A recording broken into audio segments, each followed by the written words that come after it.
Quiero darle la bienvenida vía Skype a Simón Pachano, analista político. Gracias por acompañarnos. Bienvenido. Buen día, Liz. Muchas gracias. Es un gusto contar con usted. Bueno, como ya lo mencionaba, con esta semana pues ya la calificación, la inscripción del binomio Arauz-Rabascal a la presidencia de la República. Ya son 16 los binomios que van a ir a esta contienda electoral por llegar a Carondelet. Con más de una docena de candidatos, ¿cómo ve usted se perfila este panorama electoral?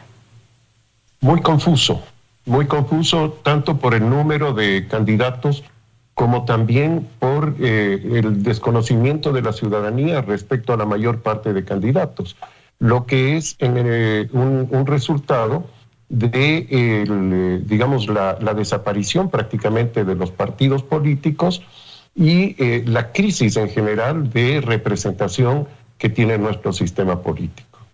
Ahora, pero ¿y esto de aquí hacia dónde nos puede llevar en febrero del 2021, considerando la situación actual por la que atraviesa el país? Un panorama económico muy difícil. Si bien es cierto, la economía comienza a reactivarse, a dinamizarse, va a tomar un buen tiempo, es un proceso, es un país que se ha visto sumamente afectado con la pandemia. El panorama en sí resulta complicado. Ahora, repito, ¿qué podría pasar entonces en febrero del 2021? Es muy difícil en este momento anticipar, a pesar de que estamos prácticamente ya sobre el periodo electoral. Es difícil anticipar precisamente por lo que conversábamos antes en la primera pregunta. No hay una decisión clara de la ciudadanía. Las encuestas que hasta este momento recogen la opinión pública varían mucho de unas a otras. Eso se debe a varios factores que podemos verlos más adelante. Pero no solamente que varían mucho, sino que todas ellas demuestran un altísimo porcentaje de personas que no han definido su opción y muy bajos niveles de aceptación de los candidatos que encabezan las preferencias electorales. Están en alrededor del 20-25%, lo que significa que si llegamos así a la elección de febrero, vamos a tener candidatos que pasen a la segunda vuelta con muy baja votación y eso es muy preocupante. Ahora, pero ¿usted cree que pueda cambiar ese panorama o no, debido a que hay quienes atribuyen precisamente la pandemia también ese desinterés del elector, porque tiene ahorita su atención centrada en tema de salud, tema de economía, y no se ha involucrado completamente quizás en preocuparse por ver quién pudiera llegar a ser el presidente el próximo año? Sí, así es, y puede cambiar por supuesto. ¿Qué es lo que puede cambiar? Podríamos tener varios escenarios, por decirlo así. Podría ser que 2 o 3 candidatos se desprendan del pelotón y que se plantee una competencia entre ellos, entre 2 o 3 candidatos y que tengan la mayoría de preferencias y los otros queden muy rezagados. El otro escenario es que no se desprendan y que la contienda se defina por muy pocos votos para pasar a la segunda vuelta. Este sería el que me refería antes, que sería muy malo para lo que pueda suceder en términos de elegir al próximo presidente. Y en todo caso, lo que sí parece que va a mantenerse es una fuerte polarización entre las candidaturas. Tenemos unas 2 candidaturas que pueden calificarse de izquierda, digamos, sobre todo por la posición económica que tienen, que es de favorecer la intervención estatal, en fin, y tenemos una candidatura que puede calificarse de derecha, que apuesta más a las leyes de mercado, en fin. Esas dos corrientes están polarizando el panorama en este momento y el centro del espacio político, digamos, está vacío. Eso no es bueno porque el próximo gobierno, sea el que sea, va a tener unas tareas muy difíciles, sobre todo en el campo económico. Va a necesitar tomar medidas muy serias, drásticas, insisto, en cualquier dirección, hacia la izquierda, hacia la derecha, lo que fuera, y va a necesitar, por lo tanto, un acuerdo nacional para eso. Va a necesitar apoyo en el legislativo, va a necesitar una ciudadanía que entiende, que lo acompañe, pero si llega con ese grado de polarización, va a ser muy difícil que logre tener una buena gobernabilidad en ese sentido. Ahora, y su análisis veo que lo hace en base a los 16 binomios que están actualmente, por eso habla de que en ese 25% que proyectan las encuestas de ciudadanos que ya tendrían claro por quién van a votar, prevalecen los nombres de 3 candidatos, 2 de izquierda como usted definía y 1 de derecha, pero todavía está por resolverse si es lo de la calificación de la candidatura de Álvaro Noboa, que todo va encaminado hacia que él sea el binomio número 17 dentro de esta contienda electoral. ¿Cómo llegaría a mover eso el tablero tal y como ahora usted mencionaba podría estar proyectado?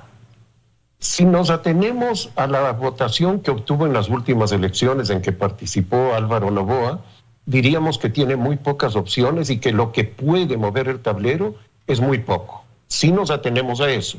Pero si nos atenemos a que estamos en un panorama absolutamente incierto y que una persona que ya ha participado en 5 elecciones puede llegar a la ciudadanía en mayor medida que lo que pueden hacerlo unos 10 candidatos desconocidos que están por ahí, entonces sí podría mover algo el electorado. Pero es muy difícil en este momento sostener que lo va a hacer. Es muy incierto, no sabemos qué va a pasar. Además, no sabemos cuál es la situación personal de Álvaro Noboa. Se habla de que estaría relativamente enfermo, en fin. Todo eso hay que ver. Son factores que van a jugar mucho en los próximos días, no de aquí hasta febrero, sino inmediatamente. Bueno, pero hemos visto que hay una insistencia del partido al que él estaría representando porque se inscriba también esa candidatura y ahí hay un ir y venir entre el Tribunal Contencioso Electoral, el Consejo Nacional Electoral. Ahora, precisamente sobre ese tema, decía el vicepresidente del CNE días atrás que le llamaba la atención del proceder del Tribunal Contencioso Electoral y esto que ha girado en torno días previos a que ya arranque la campaña electoral también. ¿Qué lectura hacer de estas situaciones que se han generado dentro de este periodo electoral, no de esta campaña, bueno, no campaña, más bien dentro de este cronograma electoral? La división de la autoridad electoral en 2 instancias, la una administrativa de las elecciones, que es el Consejo Nacional Electoral, y la otra en el ámbito judicial, que es el Tribunal Contencioso Electoral, parecía una buena medida, y yo creo que es una buena medida, porque no conviene que quien hace las elecciones, quien las administra, a la vez administre justicia. Creo que en ese sentido es buena. Pero, al parecer, las normas que lo sostienen, las disposiciones legales y reglamentarias, no son las mejores y estamos viendo que se produce este tipo de conflictos entre las 2 instancias que no debería producirse, que no debería haber. Debería haber simplemente el ámbito de impartir justicia. Y el otro factor que también creo yo hay que pensarlo para una reforma futura es que debe haber una siguiente instancia de apelación en lo electoral. En este momento hay solamente una, que es el Tribunal Contencioso Electoral y punto. No hay una instancia a la que se pueda apelar y que pueda dar una disposición, una resolución que considere los antecedentes, en fin. Entonces, creo que ahí hay un problema si se quiere, de mal diseño institucional. Ahora, el Consejo Nacional Electoral elaboró un calendario que lleva pues a que el 7 de febrero tengamos elecciones, pero todavía con ese tema pendiente de la candidatura de Álvaro Noboa, ¿van a alcanzar los tiempos? ¿Podría ser que ahí tenga que haber algún reajuste, cree usted, debido a que ya tienen que imprimir papeletas electorales, pero todavía no se sabe si van a haber 17 o 16 binomios, por citar un ejemplo, ¿no? Todo lo que podría conllevar a un desfase de ese calendario electoral. Hay 2 fechas que son inamovibles, que son el 14 de mayo y el 24 de mayo. La posesión respectivamente de los asambleístas y del presidente y vicepresidente de la República. Esas 2 fechas no se pueden mover. Hay que contar de ahí para atrás y mirar si es que es posible hacer las elecciones más cercanamente a esas fechas que lo que están ahora. En mi opinión, creo que no. Creo que es muy difícil que se las mueva porque no habría tiempo para el escrutinio, para las apelaciones, para las aclaraciones, en fin. Entonces creo que estamos forzados a que sean en las fechas que están determinadas. Si se mueven un poco, si se mueven, digamos, algo podría ser máximo una semana, que no sé si eso arregla en algo el problema. Bueno, porque se tiene previsto que el 31 de diciembre ya arranque en firme esta campaña electoral. Ahora, como analista político, quisiera preguntarle también qué precedente marca lo que está sucediendo dentro de este proceso electoral, el hecho de que se pueda dar paso a la inscripción de candidaturas de personas que están con cuentas pendientes con la justicia, que tienen incluso medidas cautelares como el uso de un dispositivo electrónico, por ejemplo, pero que ahora esos procesos quedan en stand-by porque su candidatura puede haber sido, ha sido más bien aprobada, ¿no? Y como digo, mientras dura la campaña, lo del aspecto judicial queda en un segundo plano, queda en situación de stand-by. Es un muy mal precedente, y yo creo que además, no soy yo un jurista, pero me parece que hay una mala interpretación de la ley, porque digamos, la inmunidad que le da una candidatura a una persona es para delitos digámoslo, que cometa en el transcurso de la campaña, ¿no? Pero no para delitos supervivientes, es decir, para los que vienen de atrás y que son personas que están impedidas, en definitiva, de actuar en la política, de actuar como candidatos. Pero la interpretación que se ha dado es otra y se permite que personas con grillete, que personas con prisión preventiva, en fin, se candidaticen y puedan eludir a la justicia. Ahora, ya hablando del desenvolvimiento de esta campaña electoral, muchos la han calificado será atípica debido a la situación de pandemia que está viviendo el país. Si bien es cierto, ya se habla de un inicio de vacunación en enero, eso tomará un tiempo. ¿Cómo usted cree que se verá de distinta esa campaña ya a partir del 31 de diciembre que arranca oficialmente según el cronograma electoral? Va a ser distinta, va a limitar mucho las grandes concentraciones, la presencia directa de los candidatos con la ciudadanía. Van a jugar un papel importante, no tanto las redes sociales que sí juegan, pero más importante creo que van a ser medios como la televisión y como la radio. Me parece que vamos a volver, o estamos ya volviendo, a los tiempos en que la radio era un factor muy importante dentro de las campañas políticas. Pero esto, de todas maneras, significa un cambio significativo, un cambio sustancial en lo que hemos tenido como costumbre de las campañas cara a cara, digamos, ¿no? Evidentemente va a ser muy distinta y ahí puede haber una ventaja para las personas o las imágenes más conocidas frente a los nuevos candidatos, digamos.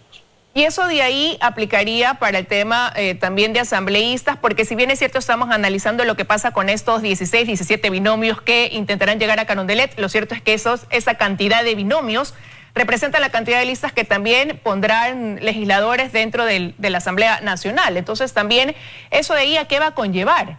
El hecho de tener candidatos provenientes de más de una docena de listas, de partidos. Yo creo que incluso va a haber muchos más que ese número de candidatos en la Asamblea, es decir, más bancadas legislativas que este número de candidatos presidenciales.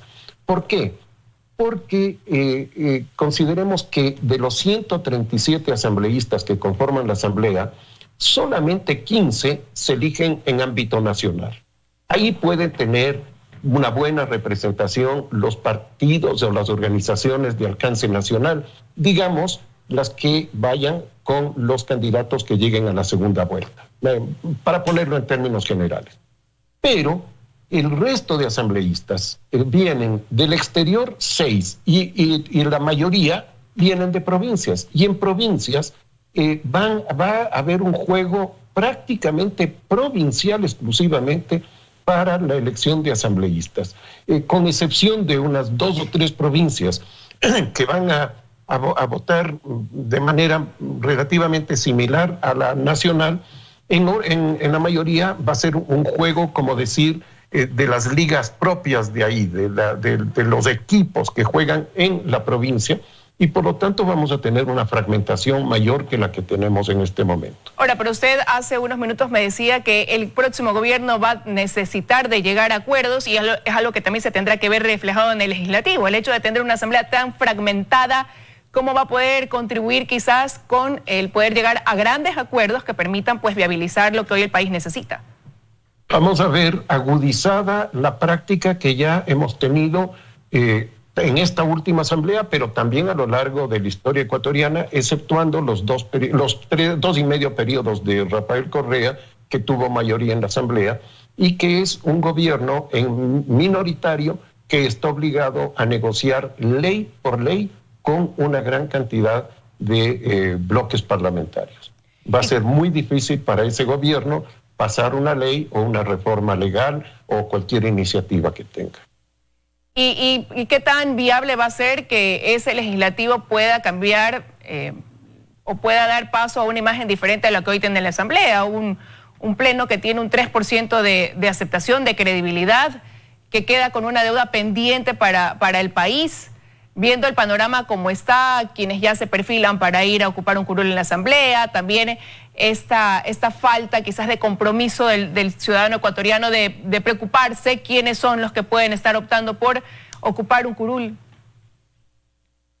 En los primeros días obviamente va a cambiar. Va a haber una mayor aceptación de la ciudadanía, por parte de la ciudadanía, porque recién los han elegido. Pero creo que el desgaste de la Asamblea va a ser muy rápido si es que se conforma de la manera que estamos hablando. Esto va a depender mucho de qué pase con la elección presidencial. Si se produce el escenario que señalaba yo antes, de que 2 o 3 candidatos se desprendan del pelotón y logren votaciones por encima del 30%, posiblemente arrastren a sus listas de candidatos y ahí la conformación de la Asamblea sería diferente. Pero de lo que se ve hasta este momento, más bien sería la otra situación, la que van a tener bajas votaciones los candidatos presidenciales y sus listas van a tener, en el mejor de los casos, una buena representación entre los 15 nacionales, pero es una incógnita lo que pase con las provincias. Bueno, habrá que ver qué pasa de aquí a 2 meses cuando vayamos los ecuatorianos a las urnas. Quiero agradecerle que haya estado esta mañana con nosotros en los desayunos de 24 horas. Muchas gracias, Liz. Un gusto.